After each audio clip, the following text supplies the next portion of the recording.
Assalamualaikum warahmatullahi wabarakatuh. Baiklah, hari ini kita masuk praktikum pupuk dan pemupukan dengan judul hari ini adalah pemupukan berkelanjutan. Pemupukan berkelanjutan yaitu pemberian unsur hara untuk mendukung pertumbuhan dan hasil tanaman yang tinggi dengan tetap mempertimbangkan aspek ekonomi dan dampak negatif terhadap lingkungan. Jadi sebenarnya tujuan pemupukan berkelanjutan itu dapat diringkas. Yang pertama adalah untuk meningkatkan produksi, yang kedua menurunkan biaya pengeluaran, yang ketiga meningkatkan kualitas produksi, dan yang keempat mengurangi polusi lingkungan. Untuk mencapai tujuan tersebut di atas, untuk itu kita harus memperhatikan faktor-faktor yang mempengaruhi pemupukan yang berkelanjutan. Yang pertama adalah tanaman, yang kedua adalah tanah, yang ketiga iklim, yang keempat jenis dan dosis pupuk, dan yang kelima waktu dan cara pemupukan. Baiklah, untuk selanjutnya kita akan menjelaskan satu persatu faktor yang dapat mempengaruhi pemupukan berkelanjutan. Yang pertama adalah tanaman. Jadi setiap untuk tujuan pemupukan berkelanjutan harus mempertimbangkan jenis tanaman yang diusahakan, karena setiap tanaman kita ketahui berbeda kemampuannya dalam menyerap unsur hara dari dalam tanah. Perbedaan itulah yang akan terkait dengan sistem perakarannya, di mana tanaman yang mempunyai sistem perakaran menyebar dari tanah lapisan atas sampai lapisan bawah mempunyai kemampuan menyerap unsur hara yang lebih baik daripada tanaman yang sistem perakarannya dangkal. Kemudian faktor yang kedua adalah tanah. Kita semua sudah tahu bahwasanya tanah merupakan medium pertumbuhan akar dan tempat menyimpan unsur hara, air, dan udara. Melalui pemupukan inilah maka tanah mampu untuk menyediakan unsur hara, air, dan udara dalam keadaan seimbang yang dibutuhkan oleh tanaman untuk pertumbuhan dan produksi yang maksimal. Kedalaman atau ketebalan sulum tanah mempengaruhi pertumbuhan akar tanaman.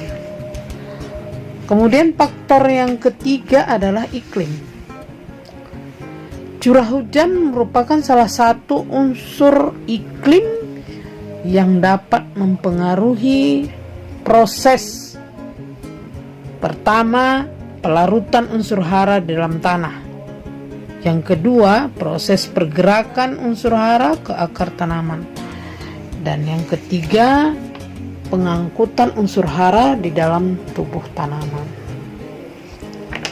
Sehingga kita tahu ketiga proses di atas dapat berlangsung baik apabila air dalam keadaan tersedia, yaitu air berada di dalam keadaan antara kapasitas lapang dan titik layu permanen.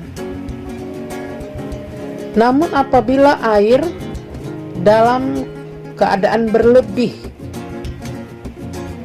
di dalam tanah, maka air akan mengalir membawa unsur hara sehingga tidak tersedia lagi untuk tanaman. Unsur iklim lainnya adalah suhu, kelembapan udara, dan angin yang dapat mempengaruhi evapotranspirasi, yang sekaligus juga dapat mempengaruhi ketersediaan air untuk tanaman. Faktor yang keempat adalah jenis dan dosis pupuk. Untuk ini kita harus mempertimbangkan pertama jenis tanaman, yang kedua karakteristik tanah, dan yang ketiga iklim. Di mana untuk tanah yang bereaksi asam maka harus diberikan jenis netral.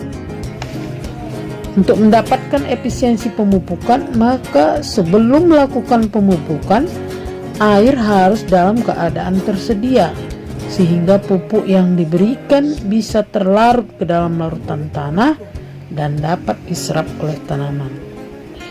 Jenis pupuk yang mudah menguap dan tercuci seperti urea harus diberikan berkali-kali pada tanaman.